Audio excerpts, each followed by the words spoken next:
भाजपचे खासदार Dhananjay महाडिकांची offer मंडलिकांना lead देणाऱ्या तालुक्याला अधिकच्या निधीची घोषणा अशा प्रकारची ऑफर त्यांनी दिलेली आहे। लीड देणाऱ्या तालुक्याला 5 कोटींचा अधिक निधी देणार तर चंदगडमधील प्रचार सभेतील घोषणेचा व्हिडिओ आता मोठ्या प्रमाणात व्हायरल होतोय।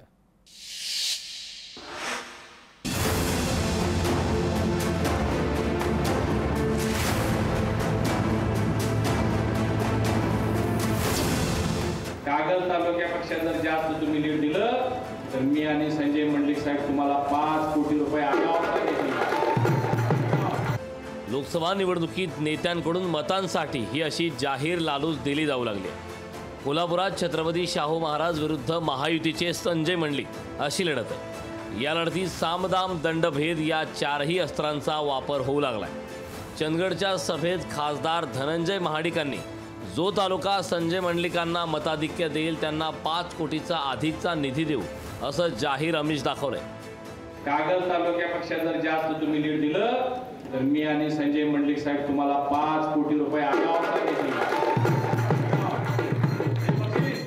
आता शर्यत लागली बघा लावूया ना शर्यत लागली जास्त नाही। मी आणि संजय मंडलिक दोघं जबाबदार ना मला धरची लागते त्यांना निवडून द्यावं लागेल तुम्हाला त्या तेवढं लीड द्यावं लागेल। आम्ही दोघं 2.5 कोटी काय अडचण नाही मॅडम निधी भरपूर आमचं सरकार आहे तुमचं सरकार आहे।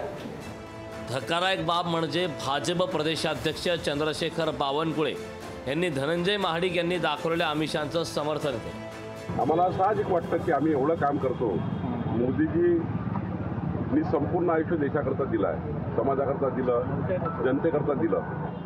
साहजिक वाटतं की या गावात आम्हाला मतं मिळाले पाहिजे। शेवटी मतं मिळण्याकरता आम्ही काम करतो ना। शेवटी लोकशाहीमध्ये हाच आमच्या सर्वांचा प्रॉफिट असतं की आम्ही जे काम करतो सकाळपासून संध्याकाळपर्यंत 4 मतं आम्हाला मिळावे। निवडणूक निष्पक्ष आणि निर्भय वातावरणात घ्याव्यात अशी निवडणूक आयोगाकडून अपेक्षा आहे।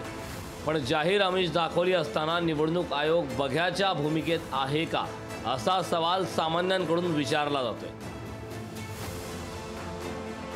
सतेज औंधकर, लोकशाही मराठी, कोल्हापूर।